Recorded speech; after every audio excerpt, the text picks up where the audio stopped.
Bonjour à tous et bienvenue dans ce nouveau numéro du JTech. C'est le 200e JTech cette semaine et au passage, merci pour votre fidélité. Le JTech, c'est toute l'actualité high-tech tous les week-ends.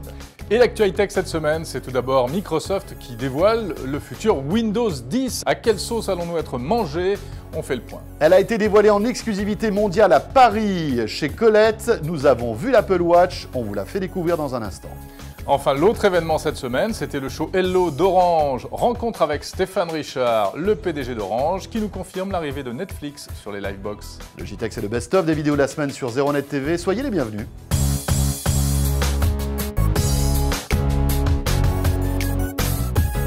Pourquoi Windows 10? Ça aurait dû être Windows 9 normalement. Bah écoute, je pense que Windows 8 a tellement été un échec qu'ils n'ont même pas voulu avoir Windows 9. Ils ont voulu passer directement à Windows 10. Et ouais, puis c'est pour marquer un nouveau départ. C'est pour marquer un nouveau départ. Et puis on se rend compte aussi que visiblement chez Microsoft, on a véritablement envie de vite sortir cette version de Windows 10. Ouais, qui devrait être le meilleur de Windows 7 et de Windows 8 parce qu'ils ne le condamnent pas complètement. Complètement.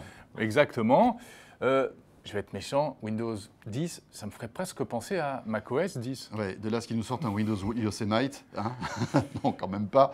Et peut-être aussi pour surprendre tout le monde. C'est vrai que là, on était un petit peu dans le train-train. À chaque fois, on rajoute un chiffre. Là, on passe à 10, les amis, direct. Alors, quoi de neuf ? Eh bien, la grosse nouveauté, c'est que ce Windows 10 sera multiplateforme. Vous aurez le même Windows dans les PC, les tablettes et les smartphones, monsieur. Et même probablement dans les objets connectés. Oh là là là là là là.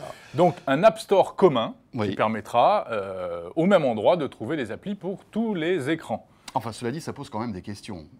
Parce que comment vont-ils faire techniquement? On sait qu'aujourd'hui, il y a deux technologies, deux stratégies techniques. D'un côté, x86 pour Windows sur les PC, et puis de l'autre côté, les processeurs ARM sur les smartphones et les petites tablettes. Que va-t-il se passer là? On ne sait pas trop. On ne sait pas trop encore. Microsoft n'a pas répondu pour l'instant à toutes ces questions techniques. Bon, ben c'est bien, ça nous fera du grain à moudre pour les mois à venir. Et puis on se rend compte que Microsoft veut, semble-t-il, unifier et qu'il n'y ait plus qu'un seul Windows, le nom Windows, Windows Phone, exit. La grosse nouveauté cosmétique. Oui, la grosse nouveauté qui était partie, qui revient finalement. C'est extraordinaire, c'est historique, je pense, dans l'industrie informatique. Ah, oui. Une grande marque écoute ses utilisateurs et revient au produit qu'elle proposait avant, le menu démarrer. Alors on peut revenir sur l'accident industriel lors de l'apparition de Windows 8 d'enlever le menu démarrer, mais cela dit, il faut quand même reconnaître à Microsoft le fait de reconnaître ses erreurs et de remettre donc ce fameux menu démarrer qui a perturbé, on peut le dire, des milliards d'utilisateurs. Regardez la tête qu'il aura, il sera quand même bien relooké, c'est plus qu'un simple menu, ça s'ouvre comme ça, comme un éventail, c'est assez joli. C'est assez joli. C'est le design de Windows Phone, exactement, avec les tuiles. On pourra le paramétrer, on pourra vraiment le customiser comme on veut, et ça redevient le centre névralgique du fonctionnement du PC en fait.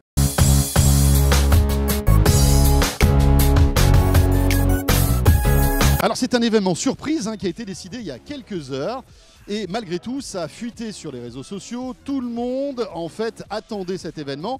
Ce qui fait que depuis ce matin, 8h, eh bien, il y a du monde devant chez Colette, Jérôme. Oui, alors, d'un point de vue technique, on n'apprend pas grand-chose sur cette montre, mais on peut la voir, là, sous la vitrine, dans toutes ses déclinaisons possibles.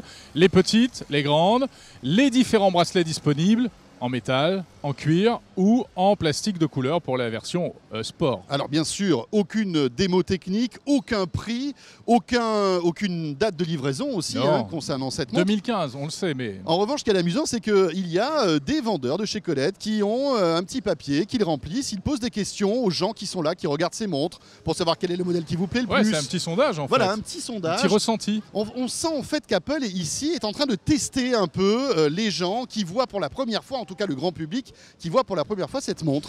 Donc beaucoup de monde depuis ce matin, très intéressé visiblement par cette watch. On est impatient de la voir et voilà, j'espère en tout cas qu'elle va mettre une bonne claque quand je vais la voir visuellement en tout cas. Ça vous intéresse ces montres connectées là? Vous avez envie de vous en offrir une, ou plus particulièrement celle d'Apple? Non, que celle d'Apple. La Watch Edition en or 18 carats, c'est celle que je veux. C'est surtout la version sport qui m'intéresse. Toutes les fonctionnalités qu'on peut avoir d'un téléphone finalement au poignet, je trouve ça très pratique en fin de compte. C'est unique au monde, apparemment les employés d'Apple nous ont dit qu'il n'y aurait qu'en France et sûrement que là qu'ils la montreraient avant la sortie. Donc voilà, cocorico, et ça vaut le coup. Vous avez une idée du prix de cette montre? Je crois que ça commence à partir de 350 $. Et bon, après, on verra pour les options. Pour l'instant, je pense que c'est le premier modèle qui commence à 350 $. Et puis après, bon, je verrai. Moi, je suis intéressée par la version sport. On verra peut-être si je change d'avis d'ici là. Bah pour l'instant, les montres connectées, je suis pas très fan, mais je voulais voir ce que ça donne, quoi. La version d'Apple, après, pourquoi pas. Si elle est vraiment bien, ouais, pourquoi pas, ça peut être intéressant. Pourquoi celle-là et pas une autre? Bah écoutez, moi je suis pro Apple, j'ai un Mac, j'ai un iPad, un iPhone, donc bon, pour rester connecté sur Apple, je préfère prendre une Apple Watch en fait. Personnellement, je préfère Apple, donc après, c'est chacun son point de vue, mais c'est vrai que les Samsung, le design déjà de l'Apple Watch est sympa. Après, moi j'aime bien une vraie montre, donc il faut voir ce qu'apporte vraiment une montre connectée. Mais oui, il y a une concurrence, il y a une bonne concurrence sur les montres connectées. C'est que le début, donc. Je connais pas son prix, mais peu importe le prix, il me la faut. Voilà, il me la faut.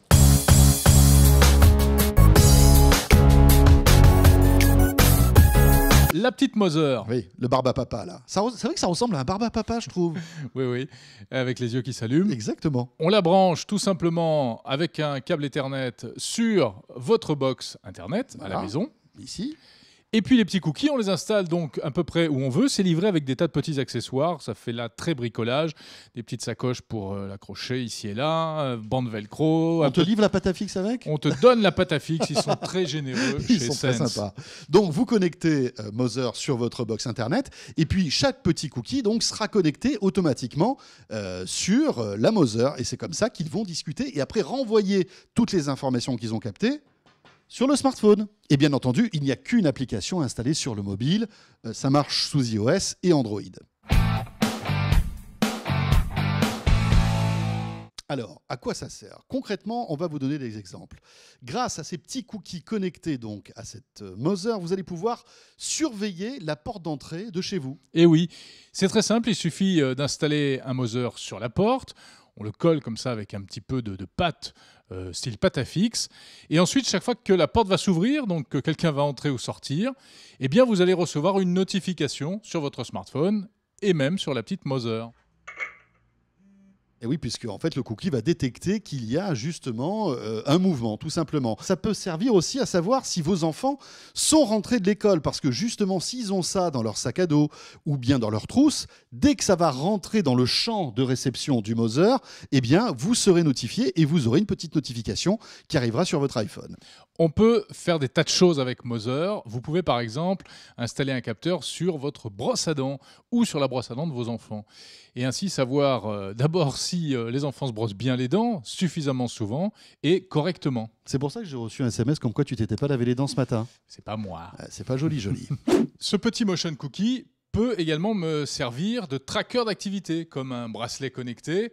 Je le mets tout simplement dans ma poche et au quotidien, il va surveiller mon activité physique. Et oui, parce que c'est tout simple. À l'intérieur du cookie, il y a un petit podomètre qui va calculer le nombre de pas que vous réalisez tous les jours. Comme il y a donc ce capteur de mouvement à l'intérieur, cet accéléromètre, autre application possible, l'analyse du sommeil pour détecter les phases de sommeil.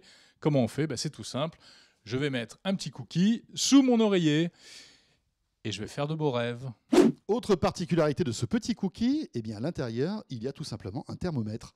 Donc, je colle le petit cookie, par exemple, sur ce mur et je vais connaître la température de cette pièce au bout de quelques minutes et ça s'affichera sur l'application sur mon smartphone. Alors, on peut décliner à l'infini ce système de capteur de température ou de mouvement. Par exemple, si vous avez des médicaments que vous devez prendre régulièrement, il suffit, là encore, de coller un cookie sur la boîte de médicaments qui va détecter les mouvements. Il y a une application qui est prévue pour cela. Si les mouvements n'ont pas été détectés, ça veut dire que vous n'avez pas pris vos médicaments et vous recevrez une notification sur votre smartphone.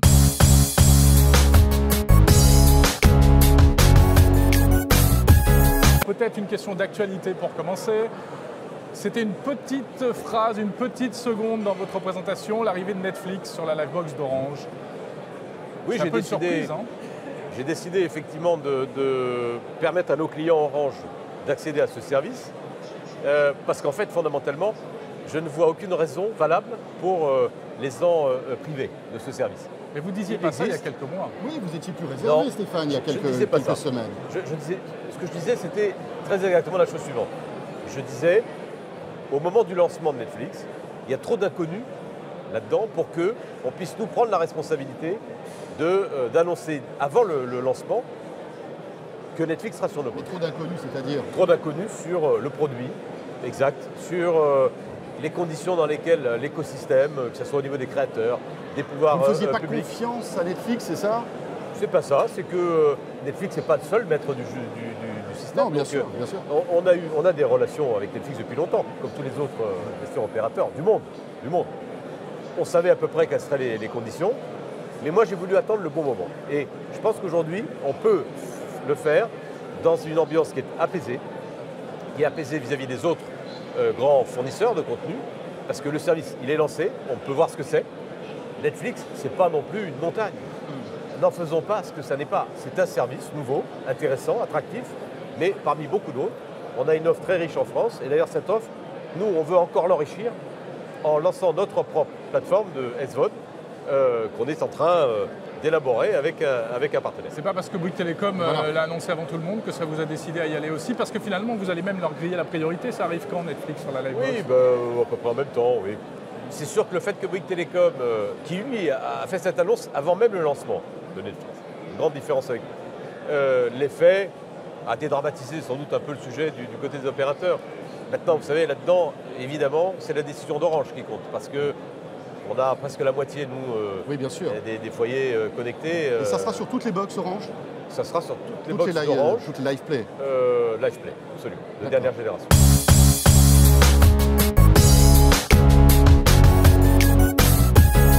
Voilà, c'est la fin de ce JTech. Retrouvez l'intégralité de ces vidéos et bien d'autres sur 01net.com.